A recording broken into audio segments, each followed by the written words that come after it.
It's okay. Hey, shh, don't be so. Don't be shy.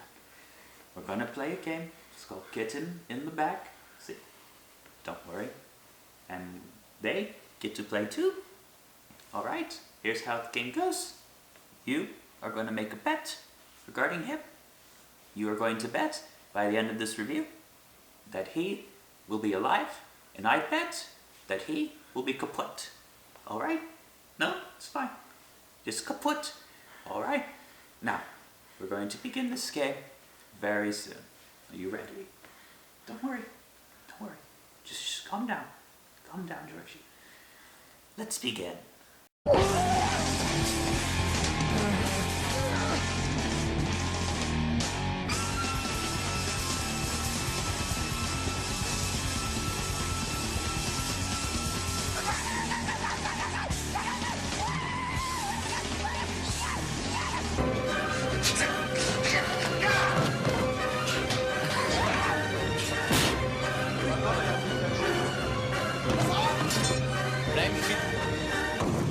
Hey guys, welcome back to my channel. Hope you all been having a good life, I guess, since the last video I uploaded or whatever. We've got quite an interesting one for you.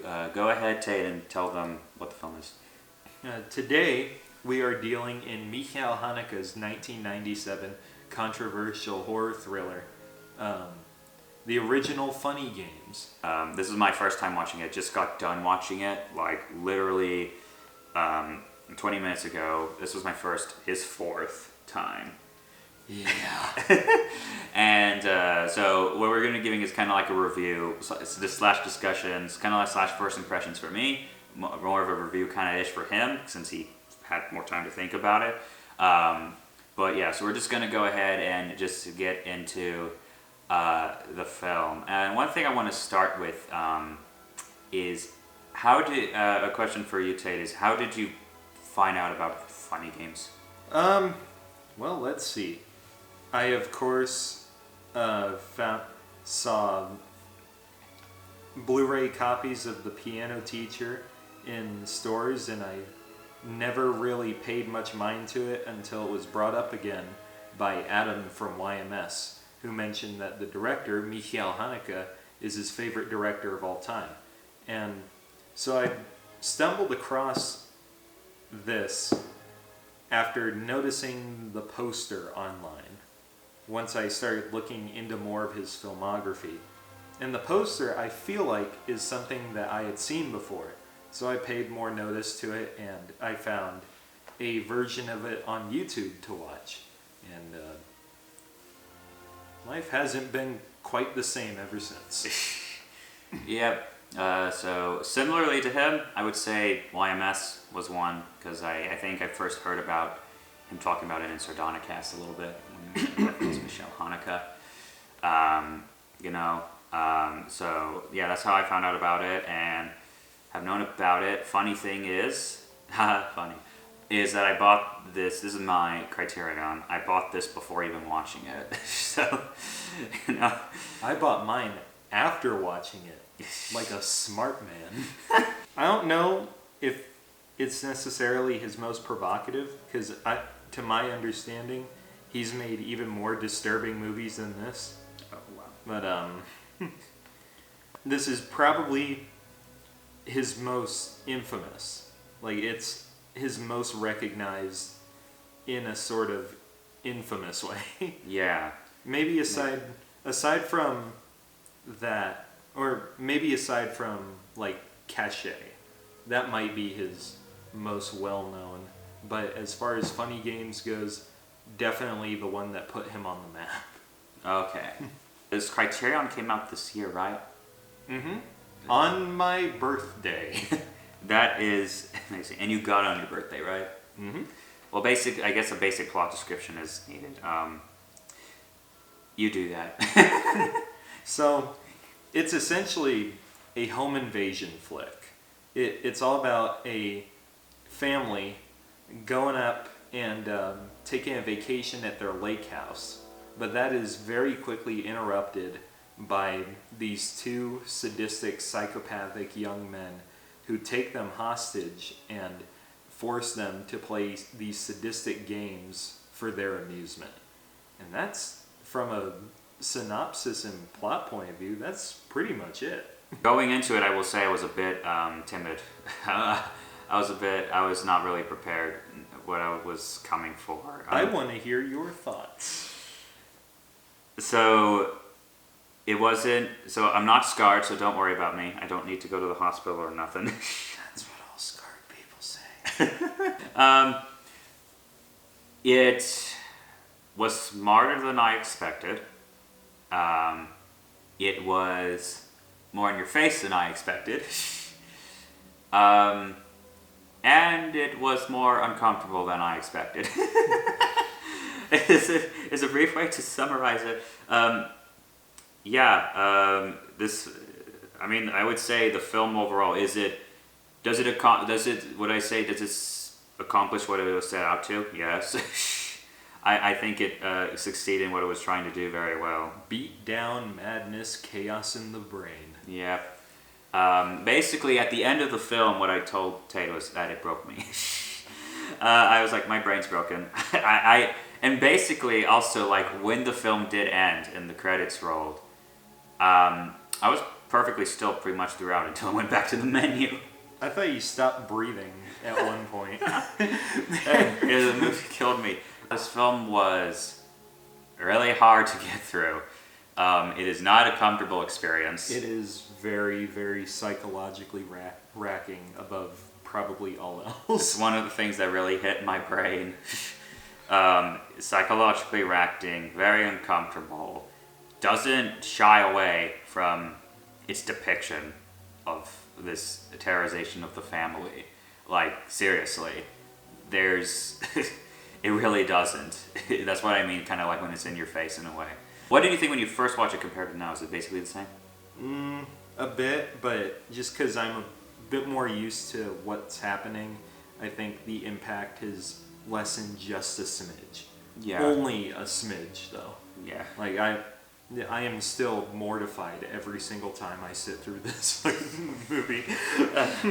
And I remember just squirming and not being comfortable at all the first time I saw it.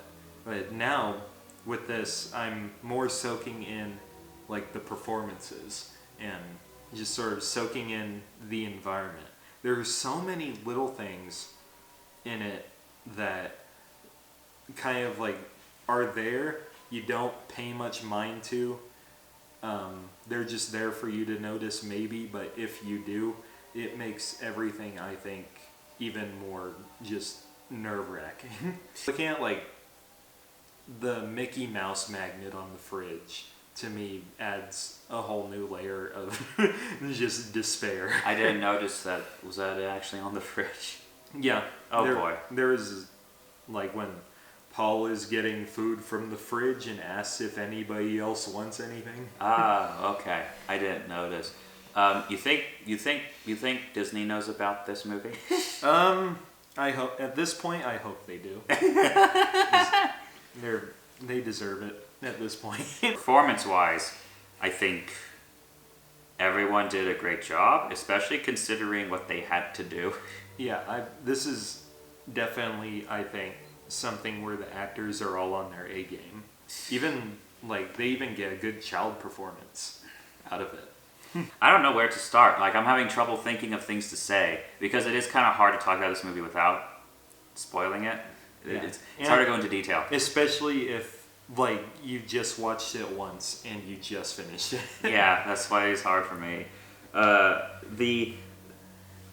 would say that the performances, were great by pretty much everyone. I mean, no performance was in the movie where I found it unbelievable. The performances by the two young men were definitely something outstanding, in my opinion, and made the situation more dire that the family and that we arguably also were put in.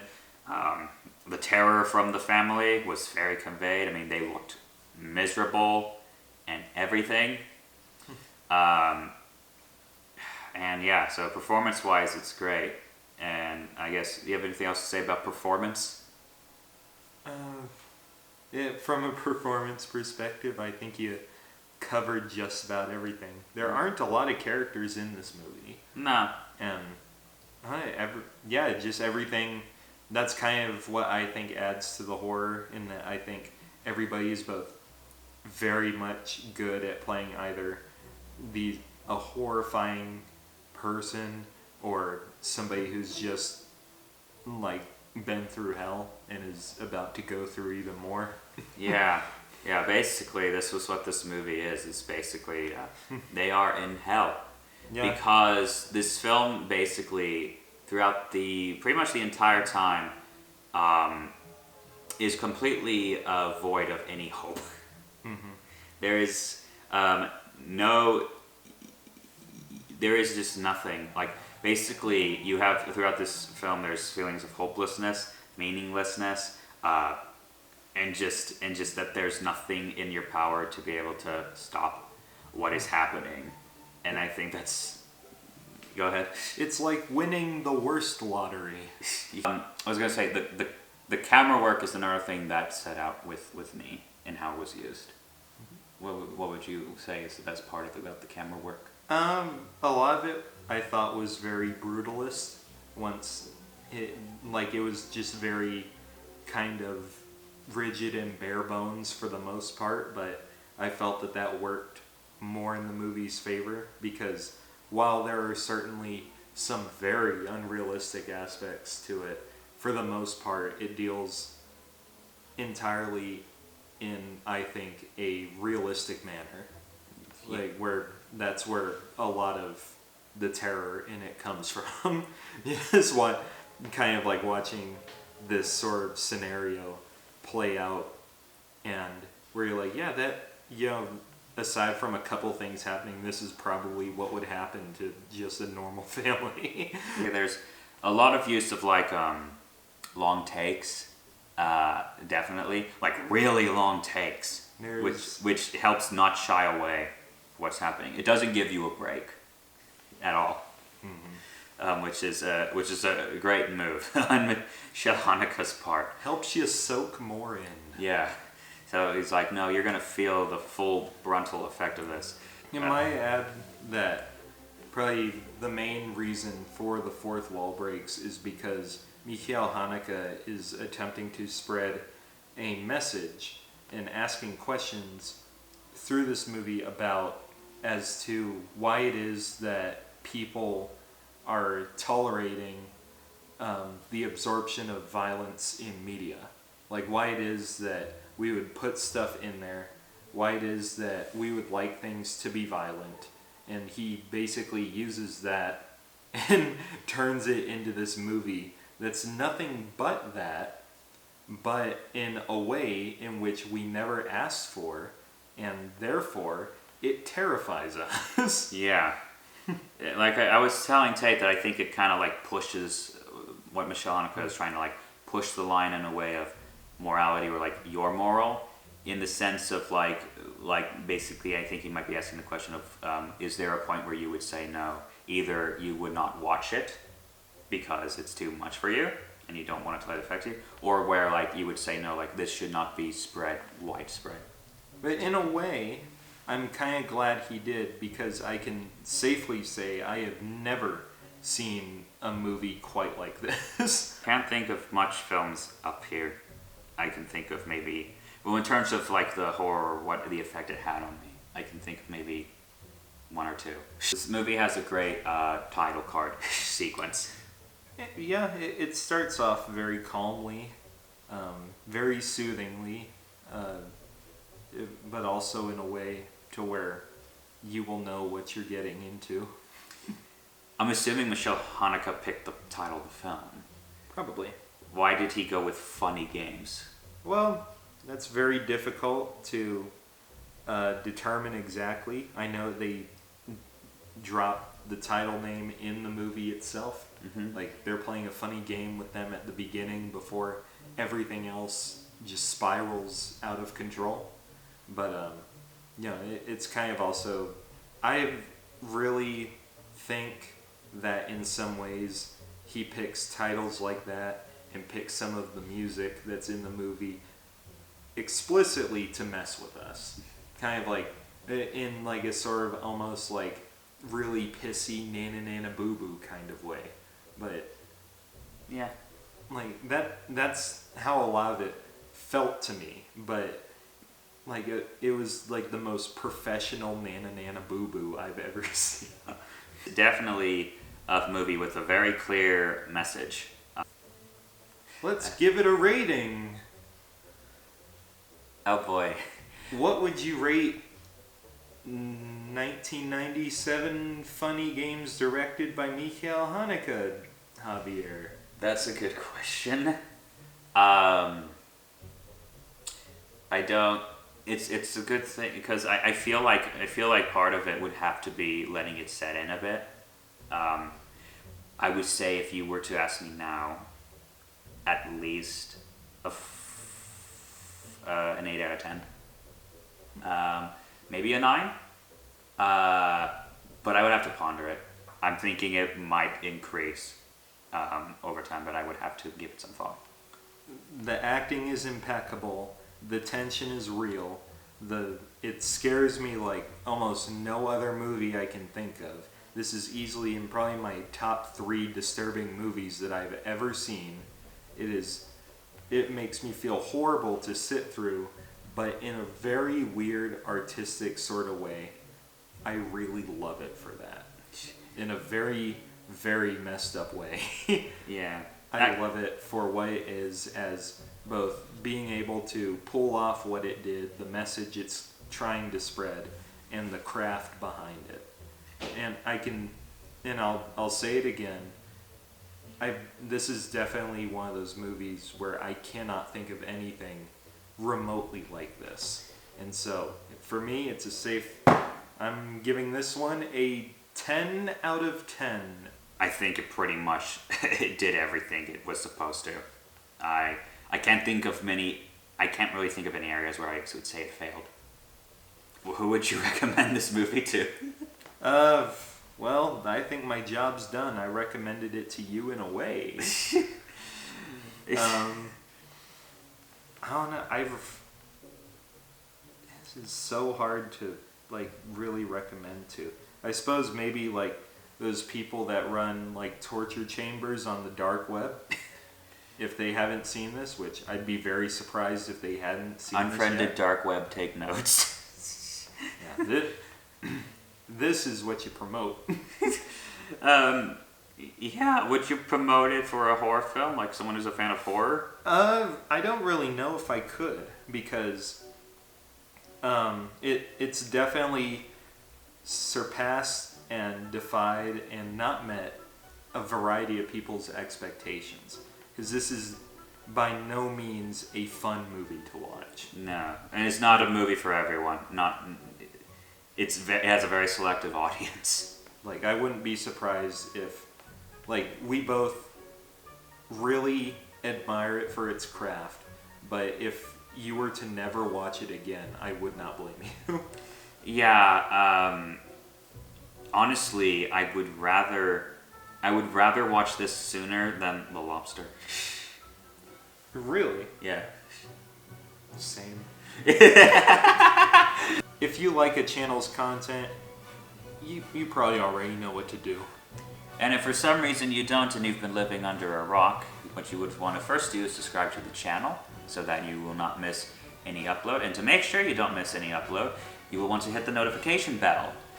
And if you do like this review, please leave a like.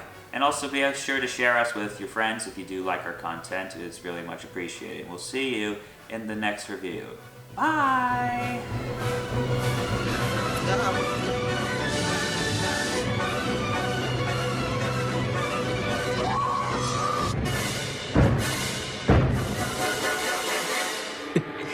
Das war doch fantastisch. Bravo.